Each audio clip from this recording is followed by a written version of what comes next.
Welcome back friends, बहुत बहुत स्वागत है आपका अपने चैनल हिंदी जीके ट्रिक्स पर। आज के इस वीडियो में हम डिस्कस करने वाले हैं भार और द्रव्यमान को, यानी कि मास एंड वेट। ये होने वाला हमारा उत्तराखंड वन दरोगा की जो सीरीज चल रही है फिजिक्स का वीडियो नंबर 20। केमिस्ट्री का सिलेबस कंप्लीट हो चुका है, तो केमिस्ट्री के कंप्लीट वीडियोस, साथ ही साथ फिजिक्स और बायो के वीडियोस आपको डिस्क्रिप्शन में लिंक मिलेगा, वहाँ से क्लिक करके देख सकते हैं। तो चलिए करते हैं आज का वीडियो शुरू। बात करते हैं भार तथा द्रव्यमान के बारे में। किसी वस्तु का भार वह बल होता है जिसके द्वारा पृथ्वी उस वस्तु को अपने केंद्र की ओर आकर्षित करती है। यानी भार भी क्या होता है, एक तरह का बल ही होता है। आपने देखा होगा कोई जो डिजिटल कांटा होता है, जब आप उस पर वेट देंगे यानी उस पर आप बल लगाएंगे तो क्या होगा, उसकी रीडिंग बढ़ने लगती है। तो इसी तरह से किसी वस्तु का जो भार होता है वो भी एक बल होता है, लेकिन वो बल होता है जिससे पृथ्वी उस वस्तु को अपने केंद्र की ओर आकर्षित करती है, यानी कि खींचती है। फॉर्मूला होता है W=mg।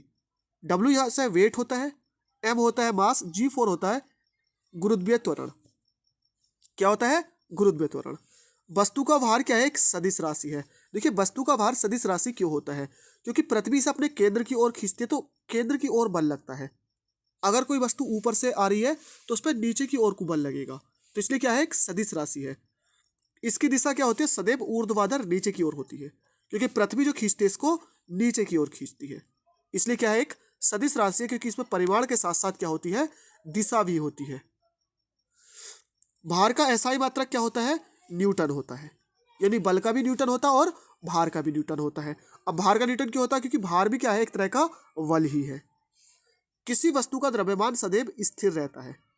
द्रव्यमान चाहे आप चांद पे चले जाएं, सूरज पे चले जाएं, कहीं भी चले जाएं, ध्रुवों पर चले जाएं, कहीं भी हमेशा क्या होता है, स्थिर रहता है। वस्तु का भार अलग अलग स्थानों पर क्या होता है, अलग अलग होता है। पृथ्वी के ध्रुवों पर भार अधिकतम होता है और विषुवत रेखा पर क्या होता है, न्यूनतम होता है। क्योंकि जो भार होता है W, इसका फॉर्मूला होता है mg। देखिए, m मास ये तो नियत रहता है, लेकिन g जो होता है गुरुत्वीय त्वरण। इसकी वैल्यू कितनी लेते हैं हम? जो हम मान निकालते हैं 9.8 मीटर पर सेकंड लेते हैं, लेकिन इसकी जो वैल्यू होती है ध्रुवों पर ज़्यादा होती है। तो जो किसी वस्तु का भार होता है ध्रुवों पर अधिकतम हो जाता है, और जी की जो वैल्यू होती है वो न्यूनतम होती है, मिनिमम होती है। कहाँ पर? विषुवत रेखा पर। इसलिए भार क्या होता है, विषुवत रेखा पर न्यूनतम हो जाता है। तो 1 किलो द्रव्यमान का भार कितना होता है? 9.8 न्यूटन होता है। 1 किलोग्राम द्रव्यमान का भार 9.8 न्यूटन। पृथ्वी के केंद्र पर वस्तु का जो भार होता है वो कितना होता है? 0। ध्यान रखना, W=mg, क्योंकि जो केंद्र होगा पृथ्वी का, यहाँ पर जो गुरुत्वीय त्वरण लगेगा चारों ओर से बल लगेगा, जिससे क्या हो जाता है, पूरे का पूरा फोर्स इक्वल हो जाता है, बैलेंस हो जाता है, संतुलित हो जाता है। इसलिए जो होता है भार ओवरऑल क्या हो जाता है, 0 हो जाता है। अब यहाँ पर एक बात ध्यान रखना, मास 0 नहीं होगा, भार 0 होगा।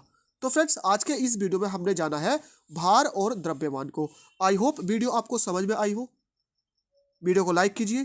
Thank you for watching. मिलते हैं नेक्स्ट वीडियो में।